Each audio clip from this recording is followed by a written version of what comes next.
Salut les devins, c'est Saikyo. Il est temps et il est l'heure pour moi, avec encore une fois un énorme plaisir comme toujours, de vous présenter ma review du futur de l'épisode 138 de Dragon Ball Super, qui a pour titre « La meilleure équipe ». Alors les devins, c'est vachement important, super important, je vous en ai déjà parlé, j'ai expliqué ça en début de ma vidéo sur les Namek God, je vous mets le lien de cette vidéo en description hier, que j'ai de gros problèmes avec ma chaîne YouTube.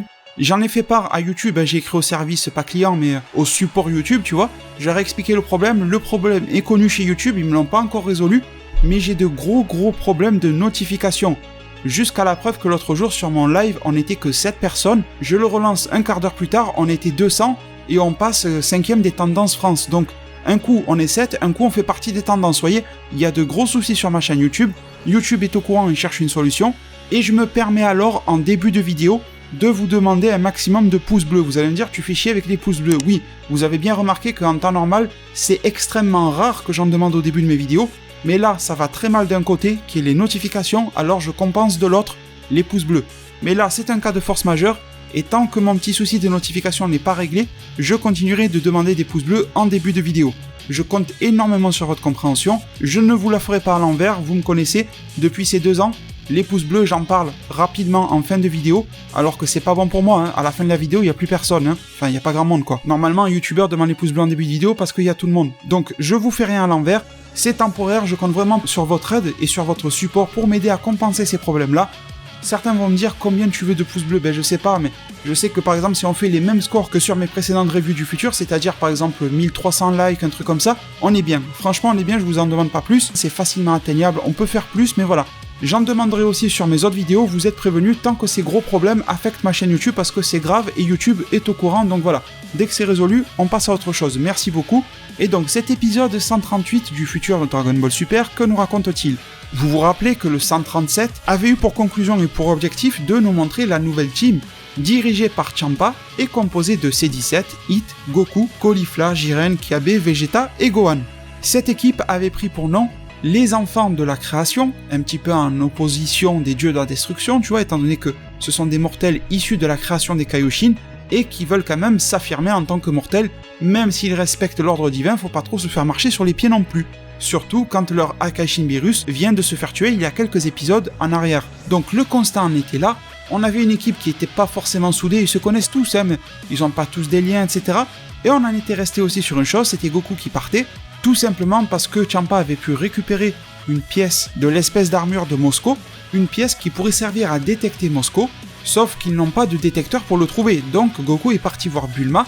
Pendant ce temps, il n'y a pas grand monde qui se parle, il y a quand même Vegeta qui pose une question en disant « Comment ça se fait que Mosco détient sur lui une pièce qui nous permet de le détecter ?» Et Champa répond que d'après Vados, il lui avait montré à l'époque, cette pièce-là, elle lui avait dit que normalement cette pièce n'est pas faite pour détecter Mosco, mais elle est faite pour que Mosco puisse détecter les mortels de son univers. C'est-à-dire que c'est un petit peu sa méthode, dans un univers où tout est informatisé, tout ça, eh bien c'est aussi le monde, l'univers du tout connecté, et du coup c'est une connexion à sens unique, hein. Les mortels de l'univers de Mosco ne sont pas censés pouvoir détecter où se trouve Mosco, ça serait dangereux pour lui même, mais par contre Mosco est capable de détecter où se trouvent les peuples si bien sûr il a la volonté de se connecter, un petit peu comme, je crois qu'ils appellent ça le cérébro dans X-Men qui permet de se connecter en fait aux mutants, c'est un petit peu le même délire, sauf que les mutants ne peuvent pas se connecter tous autour de la Terre sur le cérébro, je pense que vous avez compris.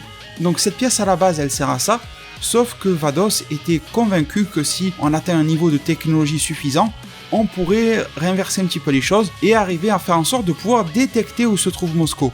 Donc ces explications sont faites, chacun reste un petit peu dans son coin, il n'y a pas forcément de personnes qui blaguent entre elles, alors oui, il y a une complicité Caulifla-Kiabe, mais je veux dire, inter-univers, il n'y a pas grand-chose, il y a un petit peu Gohan qui va discuter avec les 2 jeunes Saiyans, C17 qui n'est pas méchant, hein, mais qui est plutôt froid de nature, Jiren et Hit, les mecs ils parlent jamais, donc bon, forcément.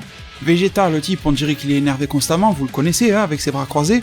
Donc on a une team très puissante, mais qui est pas forcément bien unie, mis à part pour la cause commune, qui est de se taper contre les Akaishin, qui ont tué Beerus et qui ont failli tuer Vermoon. Entre temps, eh bien, Goku revient, et on a un petit flashback dans lequel Bulma dit « Mais c'est quoi, mais c'est un jeu d'enfant, tu vois, de faire ça, c'est presque aussi facile que de créer un Dragon Radar. » Il lui a suffi de 3 heures pour bricoler un appareil. Alors, il est pas très beau, hein. En 3 heures, elle a pas pu faire un super objet technologique. L'aspect de l'appareil est quand même rudimentaire, mais il fait son job. Il te détecte où se trouve justement Mosco, et probablement les autres Akaishin qui devraient être pas très loin de lui. Champa prend alors possession du détecteur, parce que vous vous rappelez qu'il y a eu une espèce de vote la semaine dernière, et ils se sont mis d'accord sur le fait qu'il fallait sûrement attaquer en premier. Il regarde le détecteur, et Champa se dit qu'il aurait dû s'en douter. Il comprend où est-ce qu'ils sont. Alors les autres se disent, mais ils sont où alors, dans quel univers? Il dit non, ils ne sont pas vraiment dans un univers, il dit ils sont dans une zone de neutralité, que l'on appelle zéro destruction. C'est une zone où les Akaishin peuvent se rassembler en cas de problème, en cas de conflit diplomatique ou ce genre de choses. Il dit que c'est quelque chose qui était très peu utilisé parce qu'à chaque fois qu'il y avait un conflit entre Akaishin, au final ça finissait en bagarre et ils finissaient séparés par leurs anges respectifs et au final ça finissait en chamaillerie. Mais cette pièce existe bel et bien et il semble bien qu'il l'ait déterrée pour l'occasion. Et ça s'appelle zéro destruction parce que, un petit peu à l'instar du monde du vide, cette zone ne contient rien du tout, c'est comme une vaste plaine assez sombre en fait, il n'y a ni vie, ni construction, ni rien, mis à part un petit bâtiment dans lequel il y a une table autour de laquelle se trouvent 12 chaises, comme ça tous les Akaishin peuvent s'y réunir. Et ça s'appelle zone de zéro destruction parce que même si les Akaishin venaient à ne pas s'entendre ou quoi que ce soit, il y aurait zéro destruction, et ça n'aurait aucun impact sur les univers. Cette zone est un petit peu comme un monde du vide, mais dédié justement au bon déroulement de la vie des Akaishin, voilà, c'est un petit peu ça. Comme d'habitude, Goku a un petit peu du mal à comprendre ce que c'est, vous le connaissez, hein, il est pas très futé forcément. Vegeta lui dit qu'il s'en fout de comprendre où est-ce qu'ils sont, etc., il veut juste aller pour les défoncer. En plus, il est fier, tu vois, parce que ils viennent se battre Sidra, donc il est un petit peu chaud, il se sent capable de battre les Akaishin, même s'il garde en tête que des gars comme Jin ou comme Ivan, tu vois, ils se sont quand même tabassés des Goku et des Jiren. Alors du coup, qu'est-ce qui se passe? Eh bien tout simplement, le doyen des Kaioshin débarque, il s'excuse auprès de Champa, il lui dit « Désolé Champa-sama, j'ai outrepassé mes droits, j'ai utilisé de ma boule de cristal pour observer votre planète de l'univers 6, normalement j'ai le droit d'observer que l'univers 7 et je n'ai même pas le droit d'observer la planète de Beerus. » Champa lui dit que là franchement il a bien fait, tu vois, limite il le remercie d'avoir observé, parce qu'ils avaient besoin d'un moyen de transport pour se rendre dans ce monde-là, dans cette zone de zéro destruction. Champa est très heureux de voir le vieux Kaioshin ici, mais d'un coup il tilte dans sa tête, il lui dit « Attends, c'est bien beau, tu fais le Kaikai, mais normalement, cette zone est uniquement réservée aux Akaishin et les anges ont aussi la possibilité d'y aller. » Eh bien, le vieux Kaioshin dit que il y a bien longtemps, mais c'est une histoire trop longue à raconter maintenant, il y a eu un conflit entre les Akaishin et que cette zone de zéro destruction n'a pas été un lieu de réconciliation ou de mise au point ou d'accord, mais plus un lieu de bataille, et que pour éviter que ça se reproduise, le Daishinkan a fait en sorte que chaque Kaioshin soit au courant de la présence de ce lieu-là et qu'il soit capable de s'y téléporter seulement si besoin est. Donc le vieux Kaioshin dit que là, il est un petit peu en train d'enfreindre les règles à moitié, mais qu'avec toutes les règles qu'il a enfreintes dans sa vie et toutes celles qu'il va enfreindre dans les prochaines heures à cause de tout ça, il est plus à ça près. Il peut téléporter grâce à son Kaikai toute la bande ici présente. Tout le monde est chaud, etc. Et Champa dit « Attendez, s'ils ont été dans ce monde là-bas, c'est qu'il y a une bonne raison. Gohan pense que c'est pour pouvoir se battre à pleine puissance si des fois on les attaquait, sans qu'il y ait de répercussions, sans que ça soit connu du Daishinkan et de Zeno, parce que c'est une zone qui est réservée au conflit des Akaishin, ils peuvent y faire ce qu'ils veulent, et pour ne pas que ça empiète sur les univers, pas de destruction de planètes, d'univers et tout ça. Champa dit que c'est ça en partie, mais pas vraiment. Il dit que pour que les Akaishin soient tranquilles quand ils règlent leur conflit, eh bien il y a une espèce de protection qui est mise en place autour de cette zone, un petit peu comme une épreuve à réussir. Et c'est seulement si tu réussis cette épreuve-là que tu pourras accéder à la zone où se trouvent les Akaishin, qui sont en train de discuter, de s'embrouiller, ou peut-être pourquoi pas de se taper. Bon, là on sait qu'ils sont pas en train de se taper, ils sont en train de comploter et de préparer une contre-attaque aussi. Malgré tout le monde reste sur ses positions, c'est-à-dire épreuve ou pas épreuve, il faut quand même y aller. Et puis ils se disent que s'ils ne sont pas capables de réaliser une simple épreuve, comment pourraient-ils venir à bout du gros morceau que sont les dieux de la destruction qui les attendent là-bas? Le doyen des Kaioshin, c'est pas qu'il a peur, mais il leur dit qu'il va les déposer là-bas et il retaille vite fait. De plus, il les prévient qu'avec sa boule de cristal, il ne pourra pas, justement, les prévenir, il ne pourra pas les observer, voilà, sa boule de cristal ne peut pas observer ce lieu-là, et qu'il ne saura donc pas quand est-ce qu'il viendra les rechercher. Et donc, pour le voyage retour, s'ils sont toujours en vie, eh bien, soit il viendra au bout d'un certain temps quand ça lui semblera un petit peu long, soit il espère surtout que la réunion des anges, je vous l'avais déjà expliqué il y a plusieurs épisodes en arrière, se clôture pour pouvoir envoyer Vados et Whis par exemple, les ramener ou régler le conflit ou quelque chose comme ça. Tout le monde est d'accord avec ça, ils savent que c'est très risqué de ne pas avoir de moyen de retour, c'est un petit peu comme dans l'Arc Trunks, il y avait la Time Machine. Une fois que Black l'a détruit, ça devient plus chaud, tu vois, donc il a fallu réparer la Time Machine et tout, sinon il n'y avait pas de moyen de retour en arrière. Et là justement, il se retrouve sans aucun moyen de retour en arrière. Le vieux Kaioshin a fait le choix de repartir et c'est lucide parce que s'il meurt, eh bien il n'y a plus vraiment aucun moyen de retour. Et puis bon, là, il n'y a pas de plan B, c'est plan A, tu gagnes, ou sinon, bon, t'es foutu, c'est un petit peu ça. Donc les devins, le voyage est fait, Et nous sommes alors dans cette zone, dans cette fameuse plaine. Il fait très très sombre, c'est un petit peu comme une nuit en plein clair de lune, vous voyez, quelque chose comme ça. Et vu de loin, on distingue une espèce de demi-sphère très très sombre, un peu violacée. Ça intrigue tout le monde et Champa dit que les Akashi sont probablement là-bas. Alors le temps de faire le trajet en volant c'est pas bien long, même si c'était quand même assez loin pour vous donner une idée. Bien sûr le doyen des Kaioshin est rentré chez lui, un petit peu comme quand Baba, la sœur de Kame Sennin, accompagnait par exemple Goku sur Terre pour se battre contre vous et qu'elle retaillait derrière, voilà le même principe. Et sinon une fois que nos enfants de la création sont devant cette énorme sphère noirâtre, un petit peu violacée, une forte énergie s'en dégage, et bien Goku dit mais ça ressemble à du Hakai, tu vois, l'énergie de la destruction. Et Champa comprend, il dit d'habitude il y a des sbires, des combattants ou quelque chose comme ça, ou une épreuve de logique ou une énigme, ça peut être des tas de choses. L'épreuve qui sert de barrière peut prendre des tas de formes, du combat, de l'énigme et tout. Mais il dit que d'habitude c'est dans un cas où les Akaishi ne sont pas d'accord entre eux. Donc il y a une épreuve qui est un petit peu neutre, externe. Là, tous les Akashin qui se trouvent à l'intérieur sont d'accord entre eux. Donc ce qu'ils ont fait, ces enfoirés, pour rester poli, c'est tout simplement qu'ils ont mélangé, ils ont mixé toutes leurs énergies de la destruction en une énorme barrière qui entoure le lieu dans lequel ils sont. D'ailleurs, Champa s'étonne et se dit, à l'intérieur il n'y a qu'un petit bâtiment, je me demande pourquoi ils ont fait une sphère si énorme. J'ai l'impression qu'ils ont mis plus d'énergie que nécessaire parce que normalement le bâtiment c'est vraiment, pas une cabane, mais voilà, un petit truc, tout simple, tout neutre. Il dit donc à l'équipe de rester sur leur garde parce qu'il ne sait pas pourquoi ils ont mis une barrière si grande, ça veut dire qu'il y a quelque chose peut-être de plus grand à cacher en dessous, et surtout qu'il ne s'attendait pas qu'il fallait passer des tas d'énergie de la destruction. Champa s'approche de la barrière et il leur dit « Soyez sûrs et certains d'y trouver nos adversaires à l'intérieur, je sens l'énergie de la destruction de tous mes anciens collègues là, c'est-à-dire Ivan, LS, Mosco, Kitera, Arak, Likir ou Liker, Sidra, Ramushi et Jin. Il les sent tous, il arrive à capter leurs énergies. » Alors on a une petite phase d'humour, mais très rapide et vraiment très légère, dans laquelle C17 dit que ça serait bête de se sacrifier si tôt, un petit peu en référence au tournoi du pouvoir dans lequel il avait fait soi-disant de se sacrifier avec sa barrière.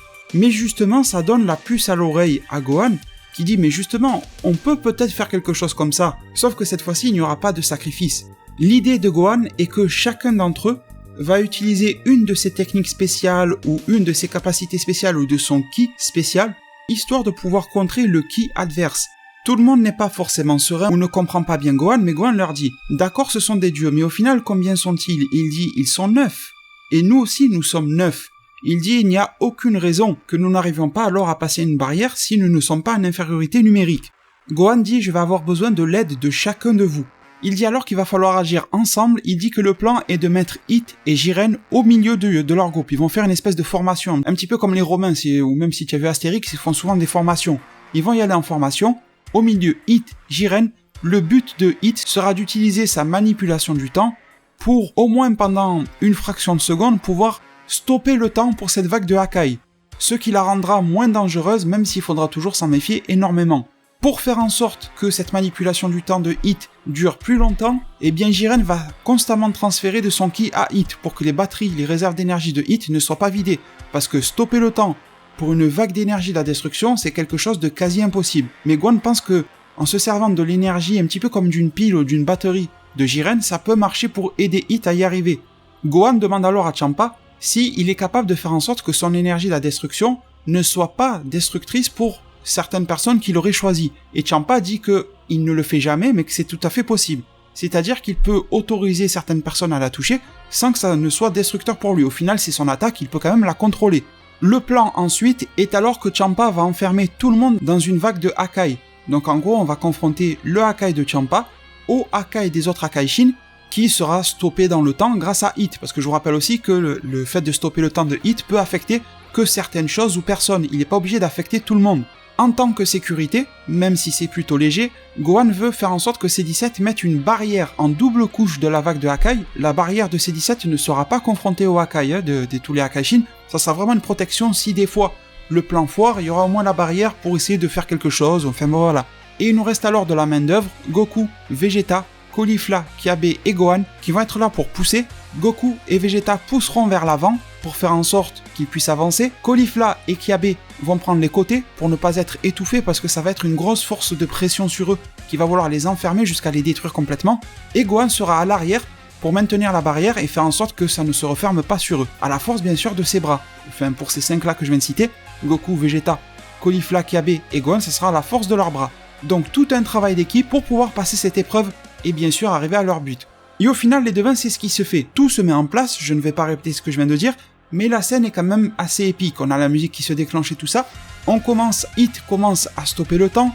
Jiren est là. Pour le moment, Jiren ne lui donne pas d'énergie. Hit lui a dit, dès que je le dis, commence à m'envoyer du jus, tu vois. Donc, il attend d'être un petit peu à court de réserve pour lui en demander plus. Mais bon, très vite, Hit est à court et il lui dit, vite, vas-y, envoie-moi du jus parce que l'énergie, il s'y attendait pas à ce que ça soit si puissant que ça. Il savait que c'était des dieux, mais il pensait pas que ça pouvait être si fort que ça. D'arrêter le temps sur une masse d'énergie telle que l'énergie de la destruction, de plusieurs Akaishin réunis, c'est quelque chose qu'il n'arrive pas à maintenir. Jiren est là pour l'aider, mais on sent que c'est chaud. Il y a quand même plusieurs Akaishin en face. Mais bon, ça tient, on voit que le temps est arrêté, en tout cas pour la vague de Ki, ce qui la rend beaucoup moins frénétique, même si son énergie est tellement dévorante que voilà, il faut quand même faire vite. La vague de Hakai de Champa commence à se confronter à celle des autres Akaishin et ça commence à créer une petite brèche. C17 active le bouclier comme prévu à l'intérieur, tu as Goku et Vegeta qui passent à un CJ Blue et qui se mettent à l'avant comme prévu et qui se mettent à pousser, un petit peu comme quand une voiture tombe en panne, tu te mets à la pousser, tu vois, comme ça. Ils poussent et ils arrivent à faire, tu vois, de plus en plus quelques petits pas dans cette espèce de sphère dans laquelle ils sont enfermés. T'as les deux jeunes Saiyans, Kiabe et Caulifla, qui se mettent sur les côtés en SSJ2 et qui maintiennent ça. Et tu as Gohan qui fait déferler un petit peu de son potentiel et qui arrive à maintenir à l'arrière. Au final, petit à petit, dans la difficulté, on arrive à s'en sortir sans qu'il y ait de blessés ou quoi que ce soit. Sur la fin, ça a été chaud. D'ailleurs, il y a Gohan qui a les doigts un petit peu cramés, le bout des doigts, rien de grave, hein. Mais il a le bout des doigts qui commençait un petit peu à griller. C'était lui qui était en bout de course. D'ailleurs, Gohan a fait un gros travail parce que tout le monde était deux, mais lui, il était seul en manu à la fin. Ça commençait à être vraiment chaud pour lui, mais il a vraiment bien géré, en plus de nous sortir la stratégie. Et finalement, bon, l'épreuve était un truc de fou, hein, vous vous rendez compte de ce qu'il a fallu faire. Jiren a quand même donné pas mal de sa puissance, mais bon, son énergie se renouvelle assez vite, hein, vous avez vu dans le tournoi du pouvoir et tout ça, donc ça va pour lui. Et finalement, ils ont réussi à passer la barrière. Ils sont en train de respirer, de reprendre leur souffle et tout ça. Vegeta demande à l'équipe s'ils veulent prendre des Senzu, et là tout le monde s'étonne. Goku dit comment ça des Senzu? Et Vegeta lui dit j'en ai marre de compter sur toi, à chaque fois tu dis que tu vas prendre des Senzu mais tu ne les ramènes jamais, du coup j'ai pris mes devants. Au final tout le monde refuse. Ben C17 il a l'énergie infinie, hein. Hit dit que grâce à l'énergie de Jiren ça va, Jiren dit que ça va vite revenir donc ça va. Goku et Vegeta sont un petit peu essoufflés mais ça passe. Kiabe et Caulifla sont les plus mal en point mais ils pensent qu'ils vont se remettre. Et Gohan refuse aussi, il dit que gaspiller un Senzu sitôt, c'est pas forcément efficace, mais il est très content de savoir que l'on en a. Et là, Champa, lui, il était pas du tout dans la discussion. Il est devant, il a la tête relevée, et il leur dit « taisez-vous et regardez ». Et là, tout le monde lève la tête, arrête de faire ce qu'il faisait, de discuter, machin, et il voit une espèce d'énorme structure, un petit peu comme une forteresse citadelle énorme, et Goku lui dit « mais attends, Champa, c'est pas ce que tu nous avais dit ». Et Champa lui dit « je ne sais pas du tout ce que c'est, ça n'a jamais été là ». En hauteur, sur des espèces de remparts de cette citadelle, s'approchent tous les Akaishin que j'ai cités tout à l'heure, qui sont accompagnés de tous leurs Kaioshin. Ils se tournent vers eux et leur disent « Merci les Kaioshin, vous nous avez bien aidé à construire cela ». Donc sous-entendu qu'ils sont capables de construction, hein, vous vous rappelez, de création.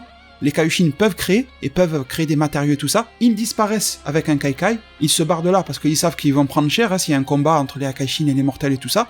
Jin s'avance et prend la parole, il leur dit « On s'attendait à ce que vous arriviez jusqu'ici, et on en a profité pour arranger un petit peu les choses ». Il se moque un petit peu de Champa en lui disant « Tu vois, le décor a changé, j'espère que le style te plaît », c'est un petit peu pour se moquer de lui. Mais n'empêche, c'est une très belle pièce d'art, hein, ce lieu qu'ils ont construit, c'est plus du tout la vieille pièce pourrie qu'il y avait à l'époque. Jin dit « Ben ça tombe bien, nous sommes 9 et vous êtes 9. Nous avons fait en sorte que cette forteresse détienne 9 zones pour pouvoir bien vous accueillir comme il le faut, en 1 contre 1 à la loyale si vous vous en sentez capable. » Suite à cela, Champa lui dit qu'il n'a pas peur de lui, et qu'il a en face de lui la meilleure équipe, vous voyez comme le titre de l'épisode, de tout le multivers et qui est composé des gars de l'univers 7 et de l'univers 11.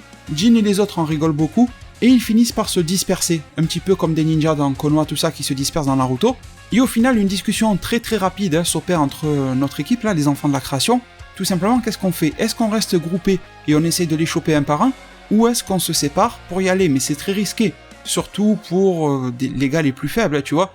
Les Kiabe, les Caulifla, de niveau Akaishin, c'est compliqué, tu vois, franchement. Même Gohan ne se sent pas forcément serein, selon le dieu sur lequel il tombe. C17 dit que selon la Akaishin, ça risque d'être chaud pour lui. Quand il se rappelle de sa prestation face à Toppo Akaishin, c'est compliqué. Mais Champa prend la parole en disant qu'ils sont un petit peu coincés.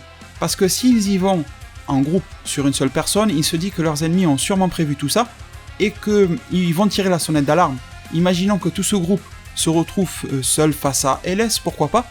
Elle va forcément faire en sorte que tous les autres soient informés et qu'ils la rejoignent immédiatement et ça va devenir une espèce de grosse bataille, un petit peu comme une bagarre d'école, tu vois. Tout le monde va se taper n'importe comment il indique que ça risque d'être tellement puissant que ça va être trop problématique pour les plus faibles du groupe. Donc il préfère privilégier la séparation.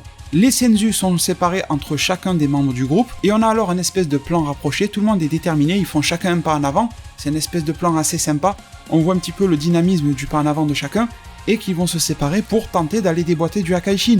De toute façon, il y a une chose qui s'est dite aussi là-dedans, c'est que dès que quelqu'un en a fini, il va vite rejoindre une autre zone pour essayer d'aider le plus proche de lui. Bon, c'est le seul espoir. Vegeta bien sûr fait le fier en disant qu'il finira très vite, Jiren, il a l'air plutôt serein, mais s'il tombe sur Ivan, je pense que ça va être chaud. Donc il y a pas mal de suspense, sur qui vont-ils tomber sur leur chemin. Il y a beaucoup de choses qui arrivent dans les prochains épisodes, donc vraiment, soyez là au rendez-vous. J'espère en plus que vous soyez là au rendez-vous, comme je vous l'ai demandé en début de vidéo, qu'on puisse avoir un maximum de pouces bleus sur cette vidéo-là. Je rappelle pour ceux qui n'ont pas écouté le début que mes notifications bug énormément, que ce problème est connu de YouTube mais pas encore résolu, et mon seul moyen de le compenser c'est de vous demander un maximum de likes. Bien sûr, si vous avez aimé, eh bien le geste accompagnera votre émotion d'avoir aimé cette vidéo-là, et je vous en remercie du fond du cœur parce que ça m'aidera énormément dans cette période difficile. Prenez tous super bien soin de votre futur, et à plus pour de prochains arts divinatoires.